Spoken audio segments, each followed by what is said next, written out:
We all know that the Indian economy right now is the fastest growing large economy in the world.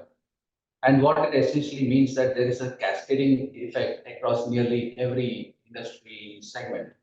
So what I'm seeing is that this particular administration has been investing a lot into infrastructure. Year on year, the budget and investments in infrastructure is growing by leaps and bounds. And when that kind of things happen, it will have a rippling effect across every sector. So in our case, it's the real estate sector, the construction sector, they are all beginning to boom and growing at a pace rapidly compared to what we have seen in the past. And this, needless to say, will trickle down to elevators. It's just there is a little bit of a rubber band effect, and then it's going to come to our industry as well. The other thing is something that has been there for a very long time, which is the continued transfer from rural to urban. More and more people are moving from rural surroundings to settle down in urban locations. This is continuing. And as more people move into the cities are running short of land. And as they run short of land, the available land parcels to accommodate more people are incorporating taller and taller buildings. Now, this has always been the trend for the last few decades, but what's different now is the speed. The pace at which all of this is happening is far more rapid. And that's the reason we are seeing bigger and taller buildings coming out so rapidly in all the big cities. So these are all essentially indicators that the industry is going to grow quite rapidly and sustainably for the foreseeable future.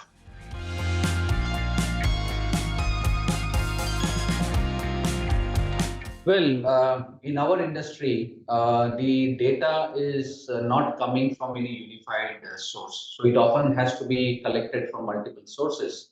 Unlike you see in the automotive industry, where there are documented data coming out month after month, we don't have that in our industry. So while talking to industry experts and all, I often hear certain published data which pegs our market size roughly at about 80,000 units per year. And the growth projections are around 7% or so year after year. But what I've personally seen, given the way my products are being purchased by my customers, is that the market, in my own estimate, is much closer to around 1 lakh, 100,000 units per year. And looking at the years ahead, I think that the growth rate can easily be at a minimum of 8 to 10%. What the reason for this discrepancy, I feel, is when some of the published data does come out, it underreports the open market or the less regulated market, and as a result, the primary data comes only from the big established players and the medium-sized players. That could be, I believe, the reason for the discrepancy.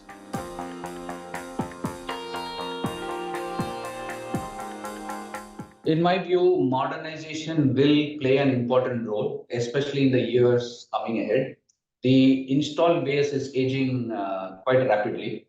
And along with this install base, there is also new installation coming in. So these are two clear growth streams that's available to the industry. But it's not free of problems. We do have problems in the modernization segment. Typically, it's just the existing manufacturers trying to upgrade their own old lifts. And the solutions are also such that our lead times in India for any modernization project it takes too long compared to say what happens in Europe or in other developed parts of the world. The second aspect is the availability of the parts required for modernization. They are difficult to get and have a very long lead time. So both of these are having a ripple effect, the monopolistic situation, as well as the reduced availability of parts, short time, has resulted in high cost. So often what I've noticed is the customers they end up opting for a new installation rather than go for a modernization. So I think this is somewhere where the industry needs to do a rethink. They need to reduce the downtime of the elevator while they're doing the modernization. And secondly, they need to be more competitive so that unless it makes sense that the modernization is a much more better and competitive offer, people would actually end up preferring a new installation. Something that the industry needs to, look within itself.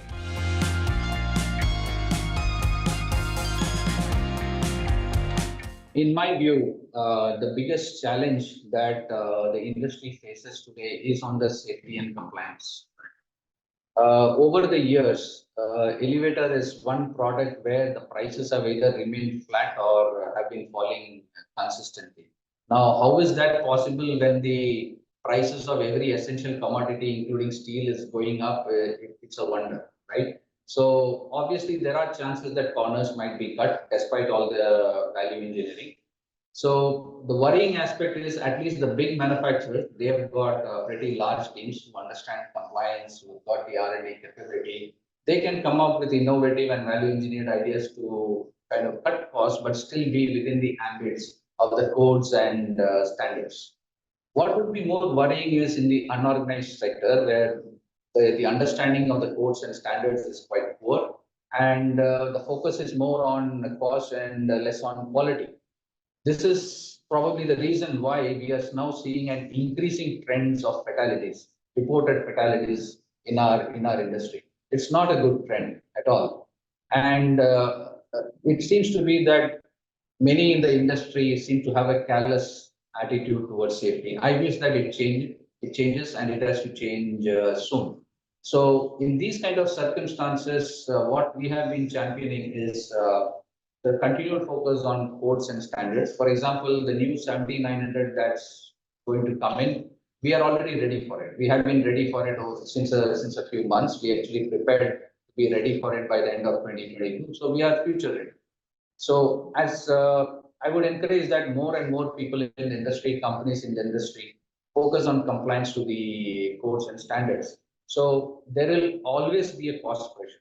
And this is where our knowledge of the codes and standards, the strength of our team in R&D, innovation, and value engineering, that has to come to the fore. But all this must be done with zero compromise on quality. That is the biggest moot point for us as an industry.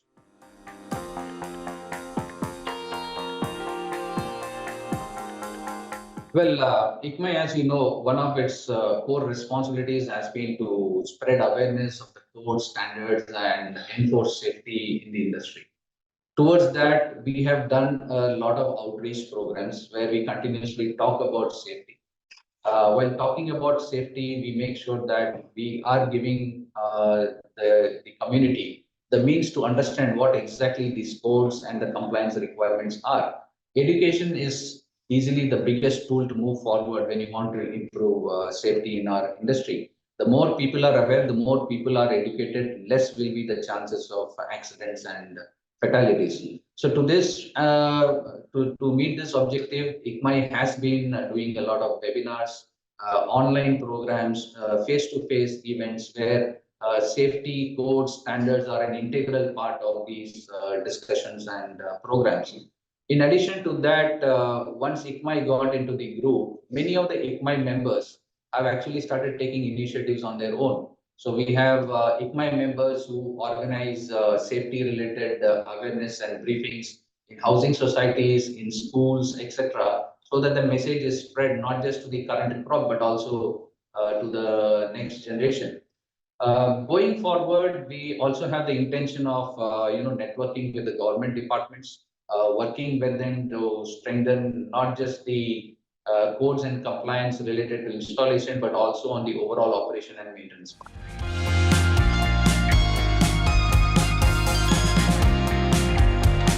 Well, there is obviously the clear expectation that you get to meet a lot of people. You get to meet the customers. You get to meet people from the industry. It's a wonderful networking opportunity. But what I feel is going to be extra special is this time we are also going. Also, I expect significant participation from builders, consultants, architects, etc.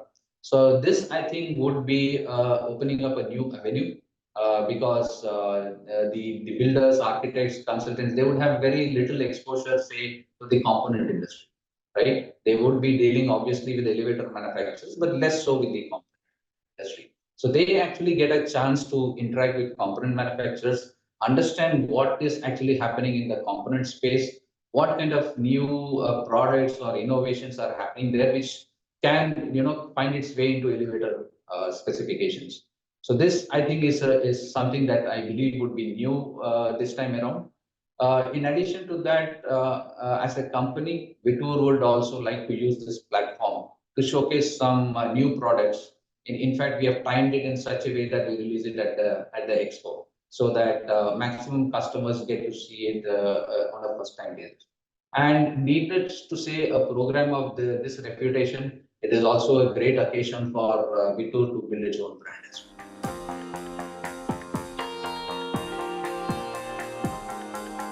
First of all, I want to congratulate you on coming up with this idea. The Smart Lift and Mobility Awards, I think it will be very well received. It's a welcome move. We have a lot of stalwarts in the industry, a lot of great companies that are doing some outstanding work. So handing out recognitions like this is not only an acknowledgement of the contributions that they have made to the industry, but it also indicates the kind of positive behavior or performance that the industry expects. And then it becomes a kind of yardstick for others to look up to. So in that sense, it reinforces a lot of positive behaviors and actions. And needless to say, those who ultimately get the award will have a chance to leverage that in their own organization or developmental purposes. And this can actually prove to be a motivating factor for people to excel in their chosen field. So great move, well done.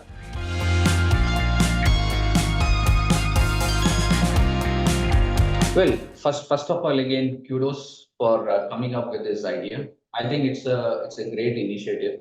A public run with such mass participation will attract a lot of eyeballs, and the more eyeballs it attracts, the more it spreads the message. So not only are the people going to watch us and see what's really happening, it will raise questions in their mind. What is this elevator safety all about?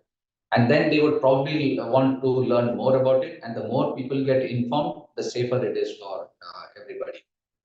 Plus, for those who are participating in this event, I'm sure it is going to be a memorable event. So many people gathered together, out for a run together. It's something that will remain in their memory for a very long time. And so the commitment towards the cause, it becomes that much stronger.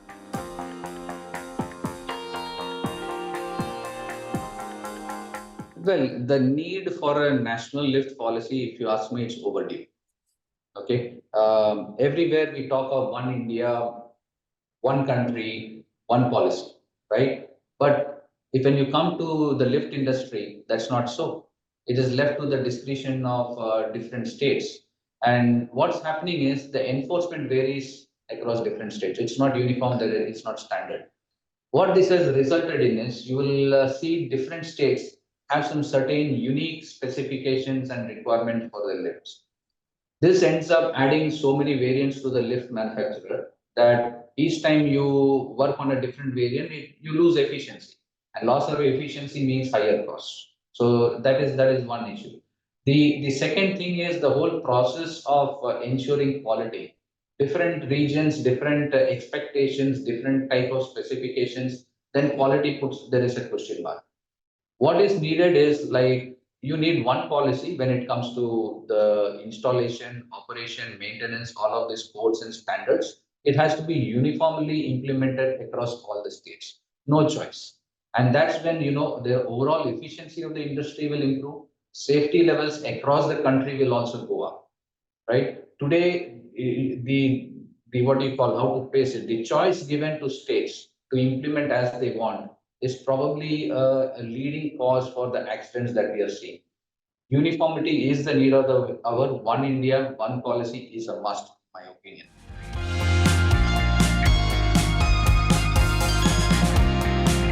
Well, one major shift that we have had, it started around the time of the pandemic. There came this sudden and unexpected focus on cost above everything else, right? And everybody was so focused on cost because what happened, the overall market went down. So people were fighting for every small installation that there is. And this led to a price war. What that price war has unfortunately created is, in order to cut costs, many, especially in the less organized segment, have violated on codes and standards in their respective installations. Now, how do say a company like Wittur cope up with that? We are a global company. The standards that apply to us globally also apply to us in India. So we were challenged because as a company that does not compromise on the standards and codes, we had to think out of the box. So at the time of the pandemic, we went back to the drawing board, looked at some of our products critically, talked to many customers, understood where exactly there is a gap, and then using the talents of our engineering team and collaborating with our global team, we value engineered some of the products to meet this new requirements that are coming out of the market. And as a result, you know that Vittu's primary product is automatic doors. We came out with two new products, Stellar and EcoVision, both of which, while being compliant to the applicable codes, were also a much better value offering than the previous range. And I'm glad to say that this has been well accepted by the customers in terms of the value they offer, as well as the consistent Vittur quality that we have always experienced. In addition to that, we've also focused on exports. If you look at the safety products, the overspeed governor and the progressive safety gear, what we make here is not just for the Indian market, but it is also exported to Europe. So we are one of the few companies which actually export elevator components to developed markets like Europe. The other thing is refreshing some of our range, including we are working on that, and the new products are going to be showcased at the Smart Lift and Mobility Expo. So it will be showcased there, inaugurated there for the first time. And the last piece is looking at where the future is headed to. We came out with a product called Elevator Sense. Now, this Elevator Sense is a first of its kind in automatic door technology.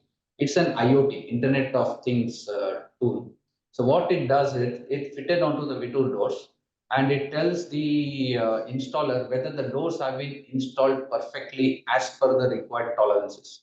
So when you do it, as you have an app, and the app tells the owner or the user whether it's been installed properly. If it is installed properly, there is no need to come back and fix things later. So it's do it right, do it once.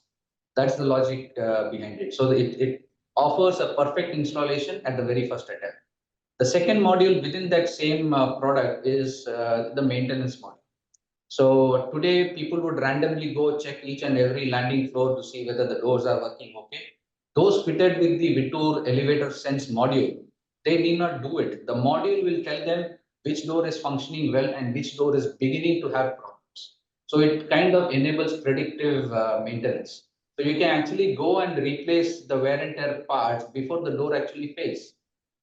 So this is going to go a huge way in reducing callbacks, and I believe this is going to be the future for the door segment.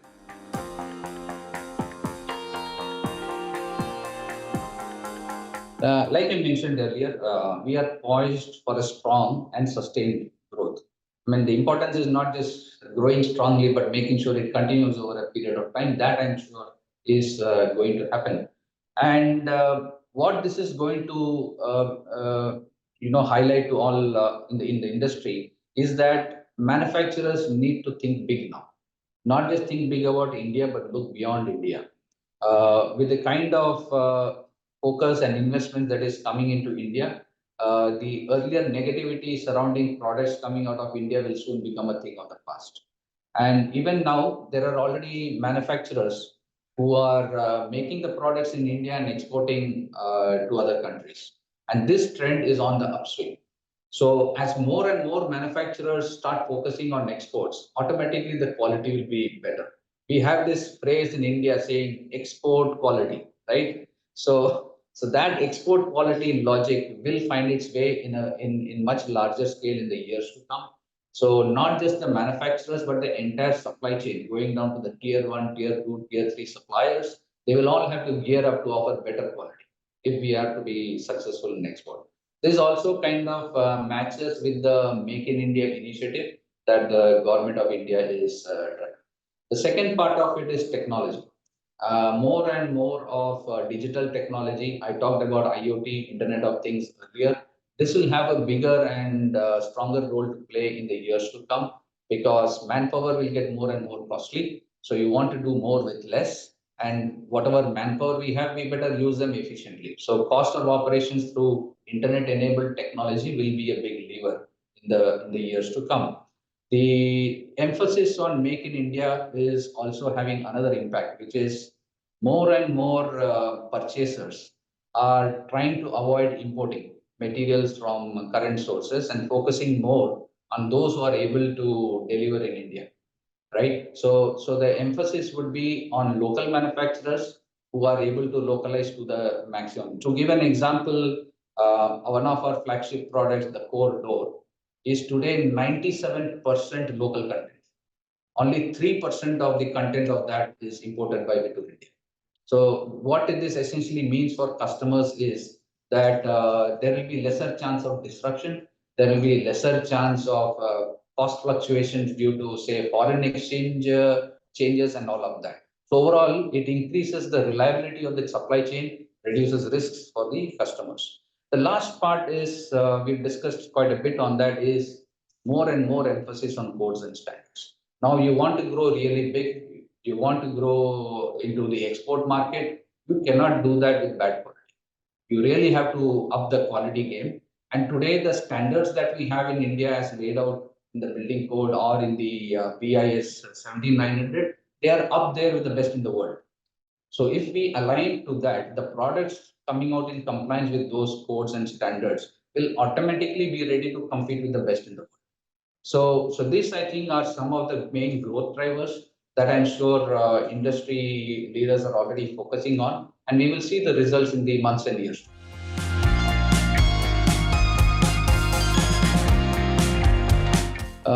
India is a very important market for the Wittur Group, and this is reflected in the ever-increasing investments that Wittur has been making in India.